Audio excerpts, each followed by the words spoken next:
সকলকে জানাই শুভ বিজয় দশমীর অনেক অনেক শুভেচ্ছা। বড়দেরকে আমার প্রণাম, ছোটদেরকে অনেক অনেক ভালোবাসা। আশা করি তোমাদের সকলের পুজো খুব ভালোভাবে কেটেছে।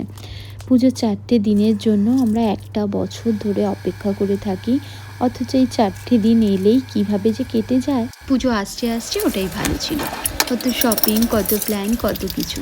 কারণ এই যে 4টে দিন এলো আর নিমেষের মধ্যে ফুরিয়ে গেল, আবার একটা বছরের প্রতীক্ষা। তো যাই হোক, পুজোর আমেজ কাটিয়ে বা ধীরে ধীরে দৈনন্দিন জীবনে ফেরার পালা, মানে সেই সংসারের একঘেয়েমি কাজ। 13ই অক্টোবর আজ সোমবার, সপ্তাহের প্রথম দিন। মেয়েদের স্কুল খুলে গেছে যদিও, তবে মেয়ে আজ স্কুলে যায়নি।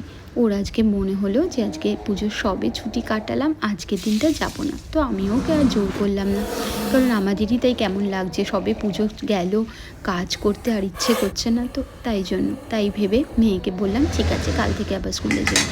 এখন আমি লাঞ্চের প্রিপারেশন করছি। আজকে আমার লাঞ্চের মেনু ছিল ভেজ।